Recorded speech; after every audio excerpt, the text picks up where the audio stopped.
Былтыр жайында түн жарым ченде чогуу уйкуда элек. Эшик шарт ачылып, кайра жабылганынан чочуп ойгонуп кеттим. Жанымда жаткан күйөөм жок. Ошол замат жаман ой кетти.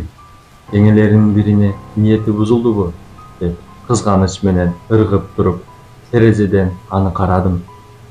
Күйөөм көйнөктөн балчан кетменин көтөрүп алып, огороддун башына чуркап баратат. Буга жин тийдиби деп ичимден сызып отурдум. Бир маалда үйгө келди да кетменин ары ыргытып, ой жүзү кара, бет бак, амалданып азгырганын карачы деп сүйлөнүп, мени бир тиктеп алып төшөккө жыгылды. Не болуп кетти сага? Азыпка азгырды, кудум сен болуп алып, үнүнүн окшошучу сырттан кыйкырды.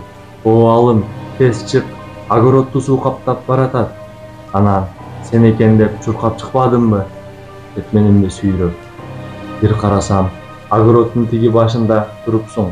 Алдагы ак көйнөгүңдү желпилдетип чуркап баратсам, каякка барат? Бул жакка кел, дедиң. Чала көргөн экенмин деп ошол жакка чуркабадымбы? Энтеңдеп жетип барсам, эч ким жок.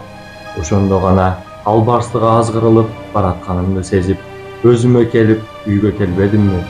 Деп уктап кетти. Мен коркуп араң таң аттырдым. Эртең менен айтсам, эч нерсе билбейм десе, андан бетер коркуп жүрдүм. Кийин аны бакшыга алып барып, эмдетип оорусунан арылдык. Чоң атам тоолуу айылдардын биринде жашайт. Эң кичинекей баласын да бөлүп коюшкан. Ошол эле айылдын этек жагына. Чоң атамдардын үйү аябай сүрдүү, анан да ээси бар дешет. Көп деле маани берчү эмеспиз. Чоң залына көп киши кире бербейт. Кыш кычыраган, үйдөгүлөр конокко кетишип, үйдө небереси эле калат. 7-класста окуса керек эле. Анда тим эле оту жарылган тентек болчу. Эшиктен ойноп келип, үйгө кирип баратса эле, тапчанда сакалы өскөн, бүт денеси жүн киши союн кармап туруптур, дейт. Бут кийимин чечип кирип бараткан экен. Союн көтөрүп эле кууп кириптир.